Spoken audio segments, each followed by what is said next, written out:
This is the story of a girl that was very traumatized by abuse when she was a child, and she had both parents who were addicts.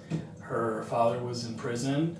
Her mom turned to prostitution in order to supply her own drug habit, and when this girl got to be a teenager, her mom introduced her to drugs and prostitution, and eventually her mom sold her into sex trafficking for drugs.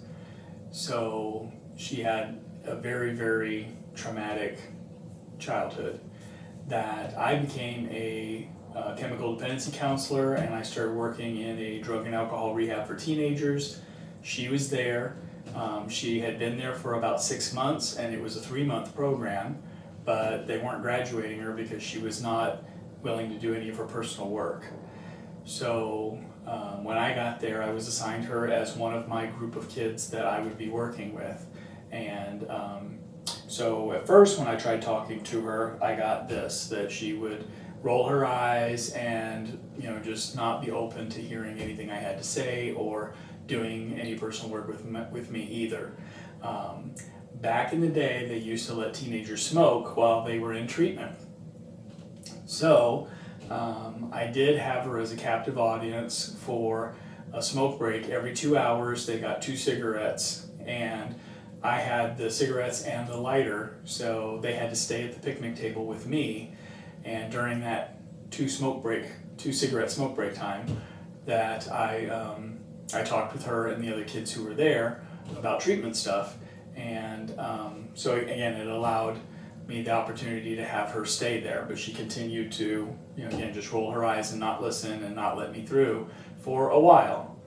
Eventually, as myself and the other kids were talking about, things that had happened and, in our lives, and what we could do to recover, that she started making eye contact, asking questions, and opening up a little bit.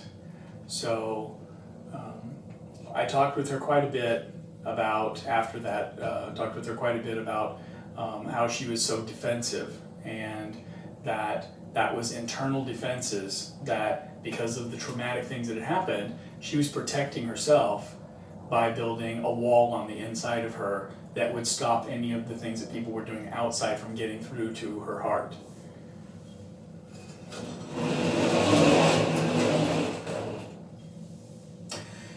So as we talked about the wall and the defenses and what it was that that was built out of, the bricks were made of mistrust, anger, resentment, fear, just a lot of things. And then she had a lot of guilt too, because she blamed herself that once introduced to the drugs and the prostitution and sex trafficking, that she submitted and cooperated with it. And so she felt guilty about that. And again, had to do some work to say, those were also survival techniques, that you were in a very traumatic and unusual situation that most people would not have to deal with, and you had to figure out how you were going to survive, and you'd grown up the whole time with this is what is around you. So unfortunately, her parents could not give her what they didn't have. They didn't take care of themselves well, and they didn't protect or take care of her well either. So she was left to survive with whatever skills that she could come up with, and part of it was building this wall on the inside. So eventually, after she bit by bit opened up some and started to talk and listen and want to connect with people, we talked about this wall being both a protection from outside things coming and harming her, but it was also a prison for her, that she was stuck inside of it and really shut down for a long time to where she could not come out. So, and that's what she was looking for. She realized that the people around her at this point were loving and caring and had her best interest in their heart. Nobody was trying to use her or take advantage of her in any way, and she wanted to connect, but she found it very hard to do. So eventually she asked me, can you just take this wall down for me and allow me to be like a normal person who has friends and stuff? So unfortunately, I had to tell her, no, I can't really do that, because this was an inside job. When you built these defenses, that and you did it for good reason, but you're the one who built it, and you're the only one who can take it down. Now, I can walk you through the steps, I can hold your hand through it, I can help you, but you have to do the personal work yourself. So I explain that like this, that if you and I are both hungry and we sit down at a table and we both have a plate of food in front of us, and you watch me eat mine, but you won't eat yours, you're still hungry.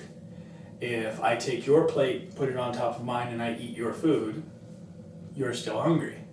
So this is something you have to do for yourself, but I can share the experience with you and support you through it. So she became willing over time to deal with all the trauma that had happened, to work on her recovery.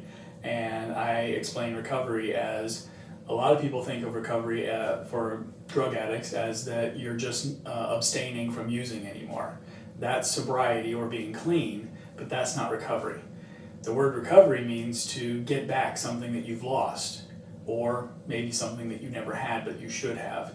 In her case, she should have had protection. She should have had parents who were raising her and teaching her to live a life according to values that would give her a good quality of life.